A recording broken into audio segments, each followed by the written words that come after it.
Alright guys, Cards here. Going to bring you another video on Draft Day Sports College Basketball 2020. Again, we're going to be working with my online league. We're still on Monday, July 4th. We haven't advanced time whatsoever since the first video that I did. Wanted to bring this one to you because this one is going to go a little bit more in depth on the recruiting. This is probably the video where I shouldn't give away all my secrets to everybody that's going to be playing against me, but I'm going to do it anyway, and with any luck my secrets will be terrible and it will cause them to lose. So, with that said, this is sort of going to be my ultimate recruiting guide. I hear most often in the forums the questions are about recruiting, so let's jump right into it. First biggest question, who do I target? Everybody has a ton of questions about which targets their school should be going after. And obviously, this is very much going to depend on what school you're at, what's your prestige, what are the other factors going into your school, you know, your academics, your coach discipline, all those sorts of things. Number one thing, very first thing that you absolutely have to know, what is your school's minimum SAT score and what is the GPA of the recruits that you're going after? So, for example, on this online league, my school is Louisville. My SAT minimum, if I come over to school info, it's going to show you my SAT minimum is a 920. There's schools that are higher, but that's a decent SAT minimum. So, if we're looking at recruits, I'm sorry, that's my recruiting class. If we're looking at recruits, we come in here, we're looking at our national region. This is going to be the full recruit list. That's why it takes it a second to think about it here. We're showing all positions. So this is pretty much every single player available. And what you're going to see when this comes up is, in my simulation, if you watch the first video, you know I desperately need a small forward. Absolutely must have a small forward. So here are the top players in the nation. This is every single recruit available, all these 5 stars. If you come down here and look, Josh Van Leer at 2.8, he would be fine. Come down, we come down. Right here, Nick Moran out of Virginia, which is in the America East region.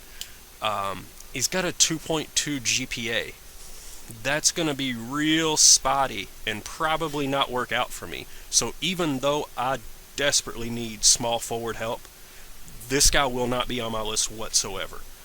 I know there are obviously different strategies. Maybe if you're a school that's maybe a little bit lower down in prestige and you're looking for that home run and you're hoping that, you know, by some miracle this guy qualifies, you know, that's up to you.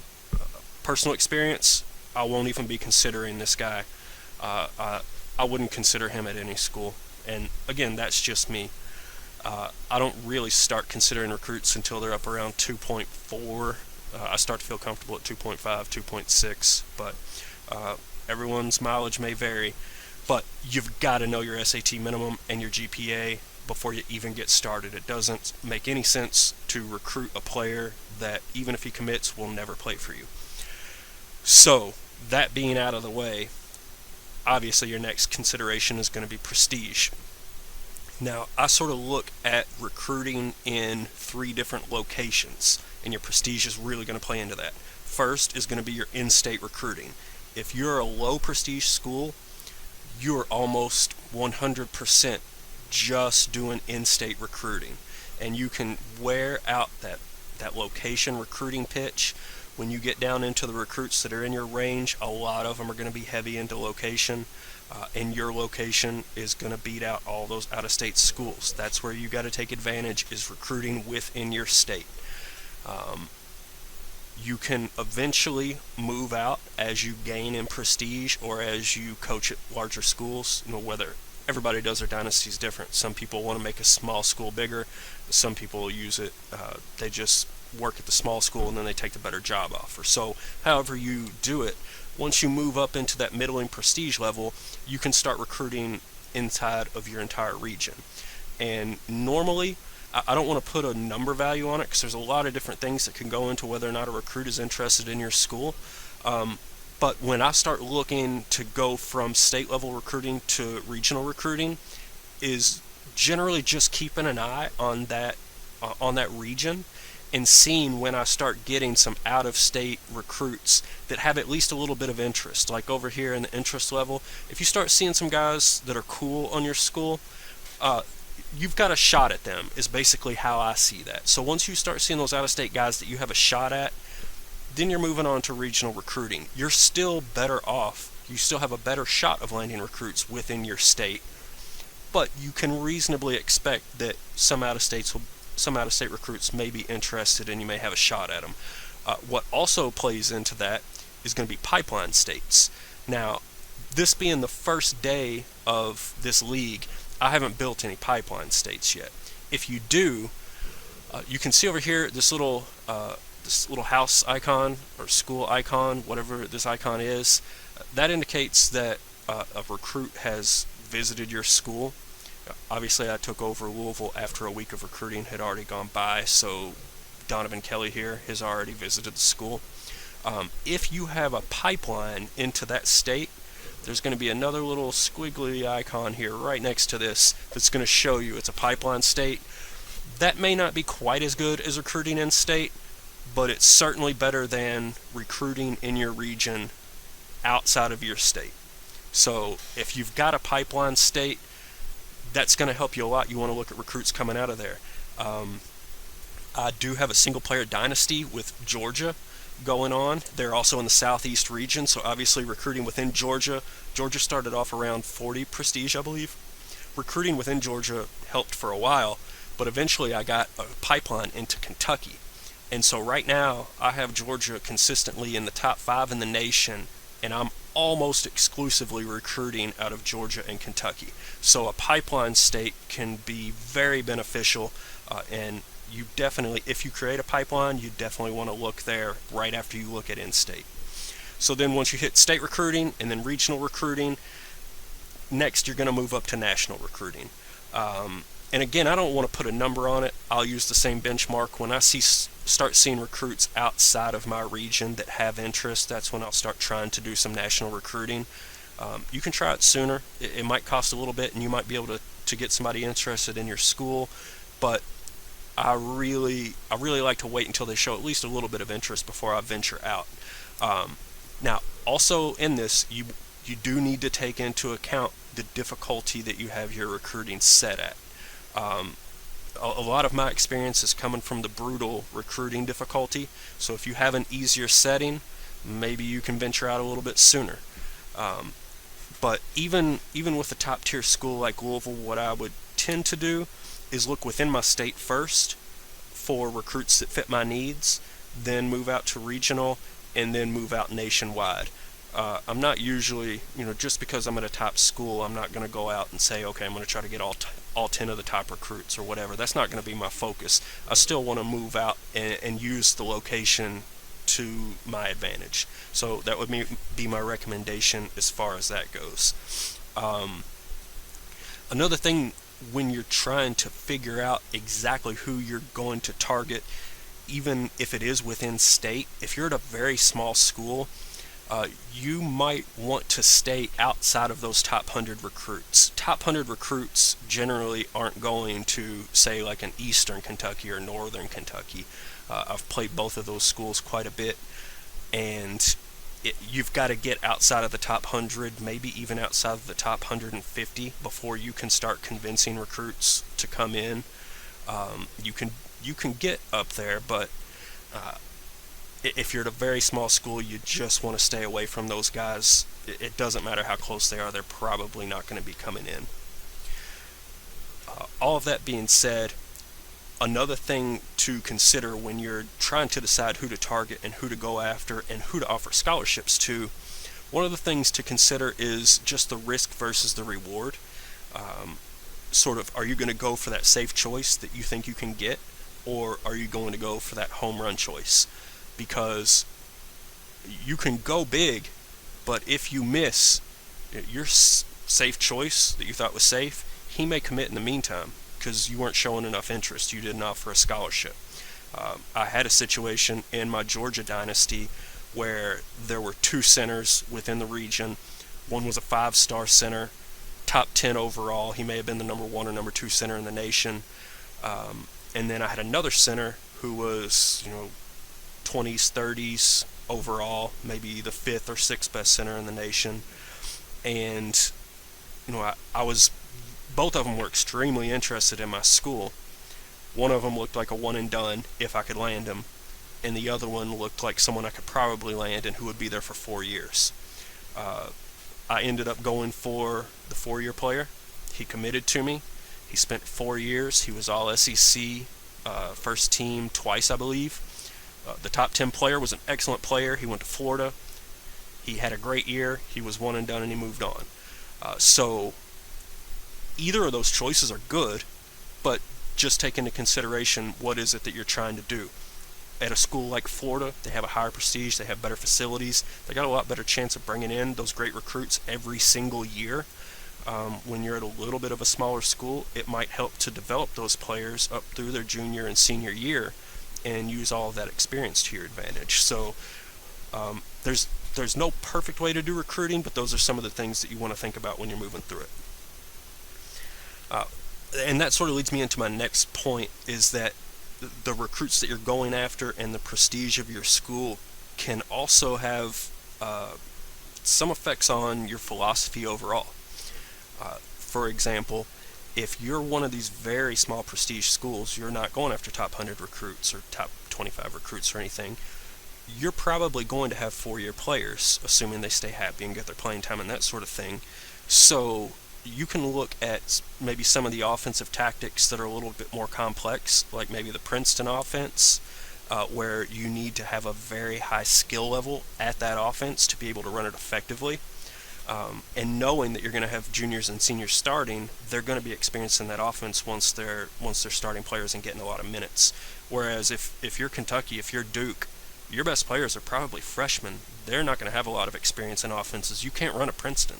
You're probably running motion or 5 out or something that's relatively simple, and you're probably running set offenses a lot less often than a small school running a Princeton that's probably running 90-95% set offense, whatever that may be. So those are more things that you want to take into consideration. Also, best fit.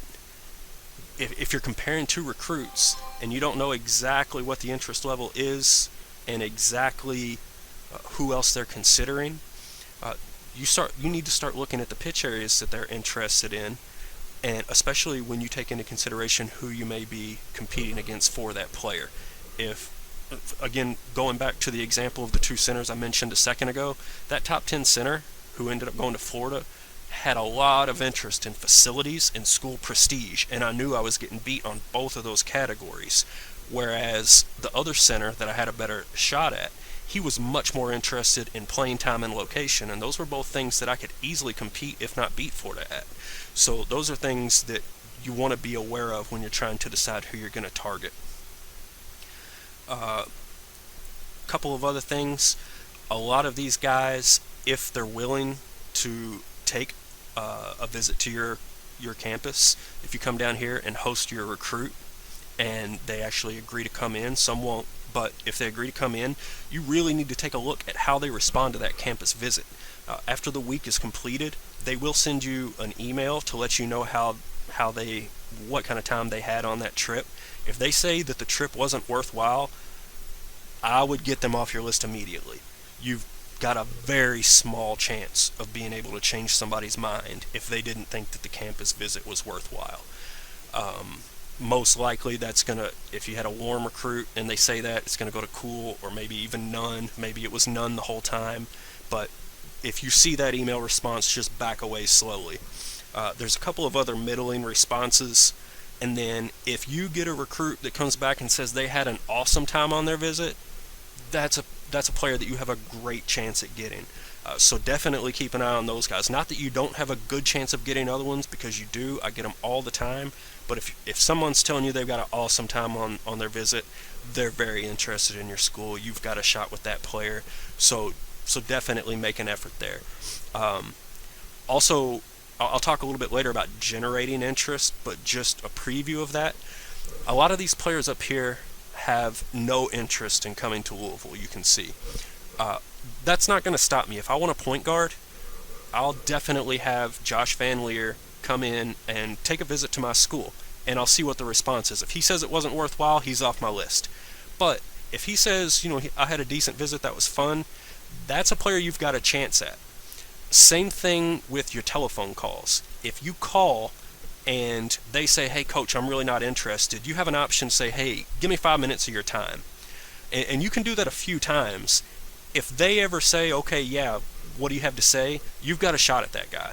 But if you get a recruit where you call 3-4 times and every time you say, oh, just give me 5 minutes, and they're not interested, mark them off your list and move on. Don't waste your time. Just move along to the next one because you probably don't have a shot at them. So hopefully that gives you an idea of what guys to be targeting. Next, how do you evaluate those players that you're targeting? You get a list of guys that you think you have a chance at. They're good fits for your school. Which one do you want to bring in? First of all these guys have star ratings. These are all 5-star players. Move into 4-star players. All these guys have star ratings. The only time that I take a serious look at star rating is if you are in challenge mode, a single player challenge mode, and one of your coach goals is to land either a 4-star or a 5-star player. If those are the goals, you need to try to meet those goals so that you're not getting fired. Outside of that, you can pretty safely ignore the star rating because you're going to get everything else that you need to know out of other areas. And the first area, obviously, is going to be the ranking, which is going to correlate with the stars, but the ranking's a great thing to know. Especially these top players. All of these lists are subjective. All of these players can move, especially as you start getting further down the list. You get into the hundreds, the 200s, the 500s, they're going to move, and they're going to start moving drastically. I've had players in the 200 or 300s that move down into the 900s. These top players are going to be a little less elastic. They're going to move less. They're going to stay more consistent. So definitely take into consideration the ranking, especially if you're at higher prestige schools going after higher rated recruits. The lower you are, the more you can back off of it to some extent. The next thing that you want to look at after the ranking is going to be your coach evaluations. Now obviously you can see over here in my evaluations category I don't have any information on these recruits yet. As your recruiting moves on, you can either watch film or you can scout live. You can go to camps and observe the players. It's going to give you evaluations in here. You can also come up here and go to show ratings instead of show bio.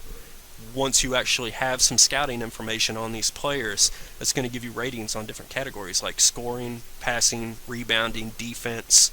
So you can definitely take that information into account if, say, you're trying to build a school that's really focused on defense. You got a defensive-minded coach, you're running whatever specialized defense, you're going all in on defense. Well, you might just focus on that rating, or at least use that as a tiebreaker, or when you're trying to build the identity of a team. The other things to take into account are going to be the offenses that you run. If you're running, say, I think it's the shuffle offense that's going to try to get your wingmen down into scoring positions in the post or attacking the basket, you're probably going to want shooting guards and small forwards that know how to score on the inside. If you're playing a 5-out, maybe you want power forwards and centers that have C or better outside shooting ratings. All of those things, you should be taking those into consideration. Or high post or whatever. I know there's an offense that values passing ratings from everyone or ball handling ratings. You got to know what offense you're running and then tailor your recruiting to that. And it doesn't have to be definite, but it's definitely going to play into your favor if you're thinking about it as you're recruiting. Along with that, you also want to look at stats. Obviously, like if we're looking up here at Josh Van Leer, 11.5 assists a game, that probably means he's an excellent passer. He's also an excellent scorer, but of course he's the best player in the nation. You need to be taking these ratings into consideration as well, these statistics, because, like, say for example, you've got a center who's averaging 15 points a game and 3 rebounds per game. Even if your coaches are telling you he's got a good rebound rating, he may not. If he's only getting 3 rebounds a game in a high school environment, what's he really going to do once he gets into your university? So definitely take that into consideration, and also look at your coach's ability to scout. If you're looking at ratings and he's telling you, yeah, this center who gets 3 rebounds a game, he's a A+ rebounder. Well, if he doesn't have a good scouting rating, that's probably why he's misscouting that so badly. So again, none of these factors are things that you can 100% key on. You've got to put all of this together and develop your own style and your own feel for these recruits and how you go about evaluating them.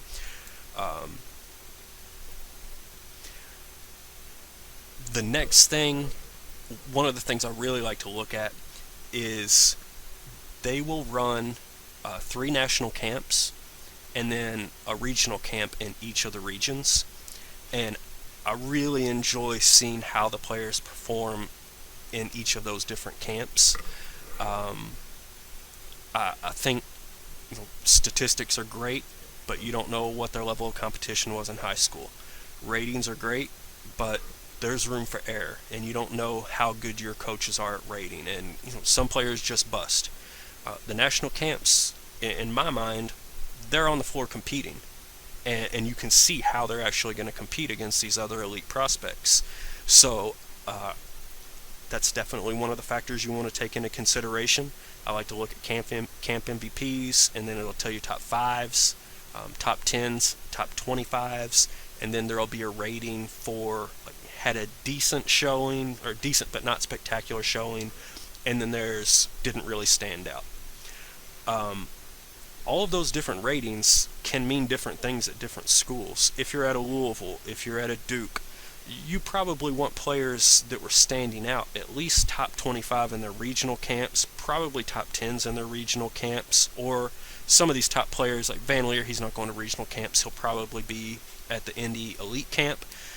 If he's a top 5 player at that camp, even a top 10 player, he's probably panning out.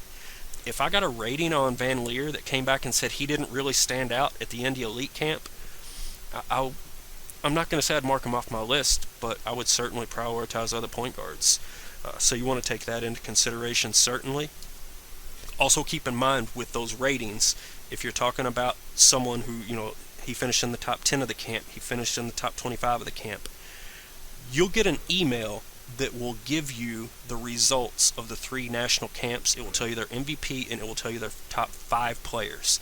To get top 10, top 25, or any of the other information available, you have to attend that camp, and you have to have that recruit on, I believe your watch list, but I always just put recruits on watch and call list. I do not differentiate, so I may be incorrect about that.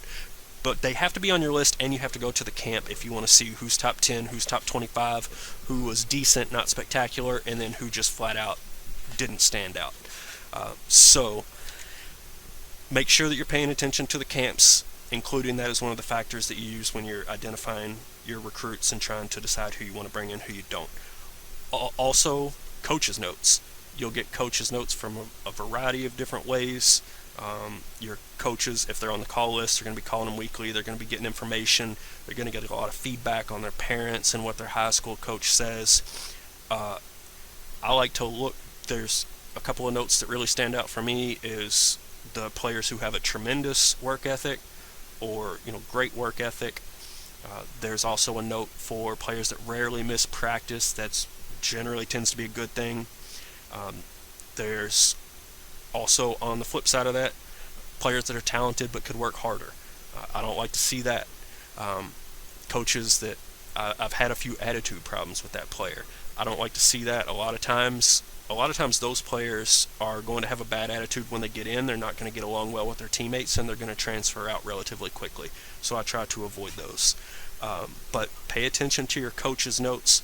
They're definitely important ones. I get notes all the time that the parents don't really think that that this is a great fit as far as a school for our child. I tend to ignore that one. If I've got information that the parents are going to have a huge influence on the recruit's decision, maybe I would look at it a little bit more. But for the most part, I'm taking my cues from the recruit. So I tend to ignore that one. But those others about work ethic, injury problems, attitude problems, pay attention to all of those. I would much rather have a guy in, like, say, a top 30 or 40 recruit with a tremendous work ethic, no injury problems, instead of a guy who might be a top 10 player, but he's got attitude issues, he's got injury issues. No thanks, that's not for me. One of the other things that you absolutely have to pay attention to is their interest in playing time. I've been in some situations where even though, for example, in my Georgia league, I was bringing in some players who might have been down in that 2, 3, 400 range, overall prospect, 2, 3, 400. But I was seeing things that I liked. I was seeing good stats, getting good evaluations, they have tremendous work ethic, they're top 25 in their regional camps, and I'm thinking, man, this is a diamond in the rough. I'm going to bring this guy in. He's going to be a 4-year player, and it's going to work out tremendously for me. And the problem that I ran into is a lot of those guys do have some expectations about playing time.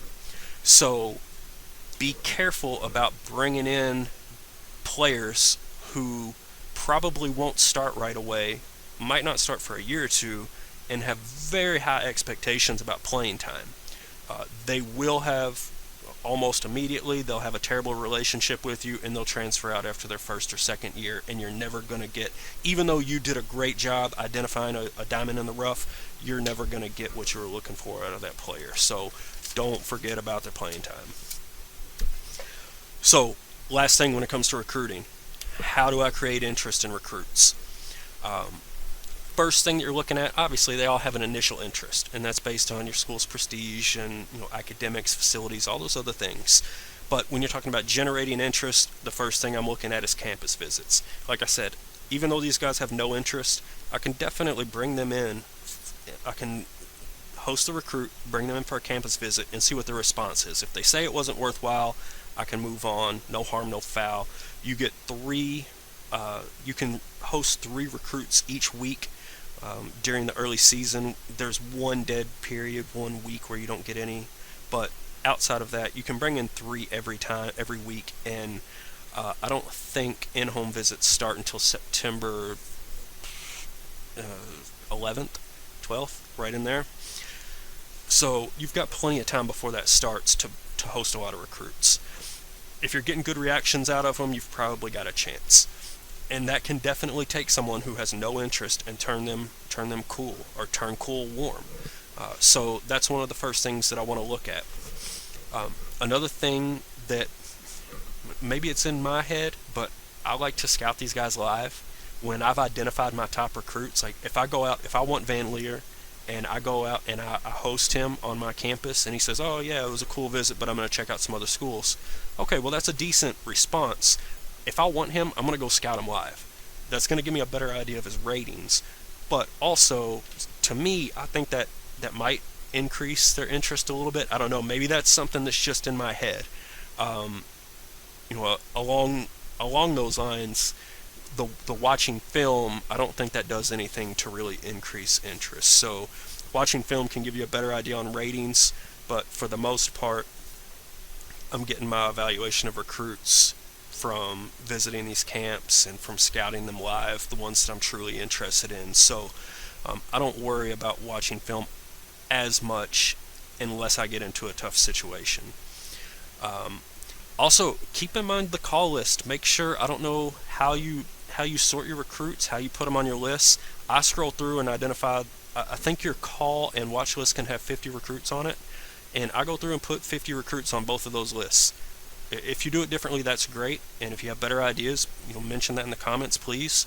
But make sure those guys are on your call list. I've seen no interest turn into cool interest just from having someone on a call list. And you've got to have the person who's making those calls is going to be your assistant coach that you've designated to recruiting. So if you have an excellent recruiter in that position, you're going to see a lot better results in that, and that's going to build up interest as these weeks go by. It's going to build and build and just work on itself. So also, again, it may be a thing that's just in my head, but I've found that calling the recruit personally, there's an option up here to dial. Obviously, in this league, that's already taken place, but in a new week, I'll have this option available to me to dial. And I like to call them and ask them about their different pitch areas and ask them about their parents and their level of interest. Again, in my head, that's building interest. It's also giving you a ton of useful information for later on. So it's definitely something good to do. But at the end of the day, end all be all of generating interest and bringing recruits in is the in-home visit. Now, of course, you're not going to get the commitment if you haven't offered the scholarship, so make sure you've offered scholarships to the players that you want to bring in. Like I said, the first in-home visits, I believe, are around September 11th or 12th. I generally like to have my scholarship offers out by September 4th because you will have a select number of the very elite recruits who declare immediately when you roll into that first week of in-home visits. You won't even get a shot to visit them in-home. They're just going to commit somewhere. So I like to at least have my scholarship offers out before we get to that point. But when you get to the in-home visits, that is when your head coach's recruiting skill is really going to take over. And when you're going into those in-home visits, you've got to know what pitch areas these recruits value. Are they interested in location or prestige or what have you? And you also want to know what you're competing against. I go back to that example. If I'm competing against Florida and I know this recruit's interested in facilities and their facilities blow me out of the water, that's probably not something that I want to bring up when I go and do my in-home visit. So I think there's two schools of thought on this. You can really focus in on whatever the recruit's highest interest level is. Like, say his highest interest level is location, but maybe there's other schools that have better location than you. Some people may want to just pitch it anyway because they know that the recruit's interested in it. Or you could also decide to pitch something that you have a decided advantage on. Like, okay, maybe this recruit is most interested in location, but they're also pretty interested in prestige, and I blow these other schools out of the water in prestige. So you might want to pitch prestige in that instance, but that's when you're going to start seeing your commitments. You will not see commitments, at least verbal commitments, prior to that date. Once you hit that date, if you have scholarships offered, get out in the homes, pitch these recruits what they want to hear, and that's when you're going to start getting the commitments. And again, your best luck, not luck, your higher odds are going to be within your state, within your region and pipeline states, and then non-pipeline states in region, and then out of region. To me, that's the one thing you can control when you're identifying and pitching these recruits is your location. Facilities and prestige and all that sort of is what it is. You can't control it. But if I'm Louisville and I've got one recruit in Kentucky and one recruit in Hawaii, like there's no change in anything. The recruit in Kentucky is closer, and so it doesn't matter how interested they are in location. All of the recruits have some interest in location, so that's always an advantage. Maybe bigger, maybe smaller with some recruits, but location is always important on these guys. So that's pretty much how I go about recruiting. That's how I decide who I'm going to target. That's how I evaluate the people that I've targeted, and then that's how I go about getting them interested in my school and ultimately committing. So I hope that this video has helped somebody. I hope that if you have other ideas and other suggestions that you will provide me some feedback, and I hope that gets you interested and brings you in to play some more Draft Day Sports College Basketball 2020. If you're interested, reach out to us, join us in our online league. The more the merrier. We're always happy to have new players. And thanks for watching, guys. I'll see you next time.